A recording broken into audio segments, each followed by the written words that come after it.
Question 10. In the diagram, segment AE is tangent to the circle at point A and segment DE is secant to the circle at point C and D. What is the length of segment DE?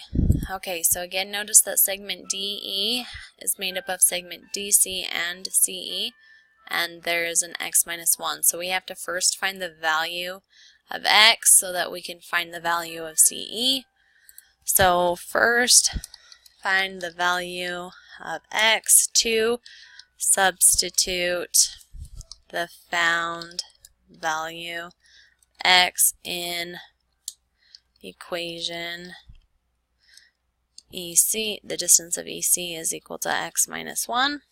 And then we know that to find the distance of DE, that is going to equal the distance of EC plus the distance of CD.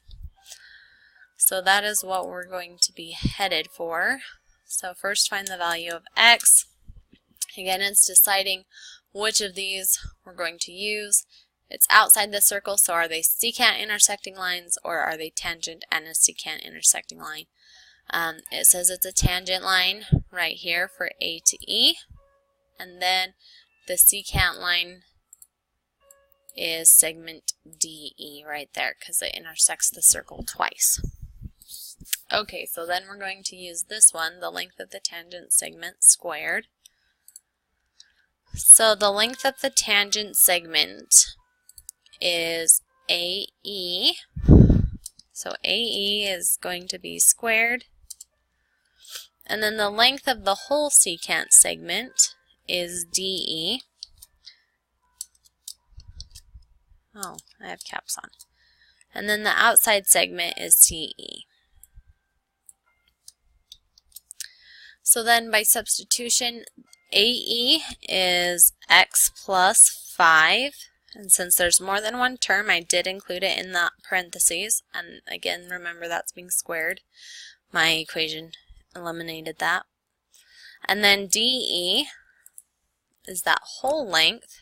So it would be the x minus 1 plus 16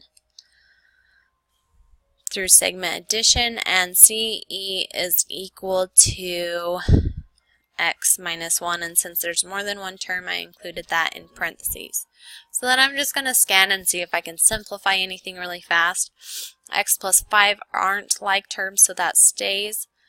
X minus 1 plus 16, well, these two are like terms, so negative 1 plus 16 is positive 15, so x plus 15 times x minus 1. Okay, then I'm going to jump over to our help. Again, remember that that squared stays there, and you can hit that button. That'll make it a square. So the steps are going to be first to expand this x plus 5 squared and show the steps. You can also just remember that x plus 5 squared is equal to x plus 5 times x plus 5.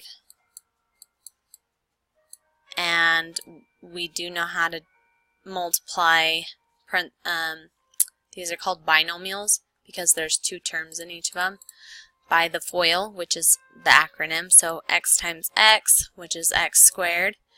X times 5 is the 5x, and 5x plus inside is 5 times x, so 5x, and then 5 times 5 is 25. So that's how they ended up with x squared. 5x plus 5x is 10x, and then plus 25. If that method is more familiar for you. And then again, they expanded x plus 15 times x minus 1 using distribution, and the acronym to remember that is FOIL. So that's how they ended up with x squared plus 14x minus 15. So then on the right hand side, they substituted x plus 5 squared since they expanded it to x squared plus 10x.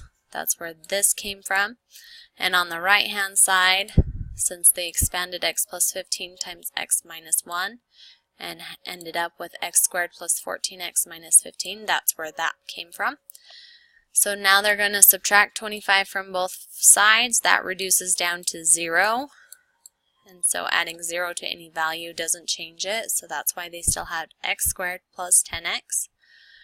And then negative 15 minus 25 reduces down to negative 40.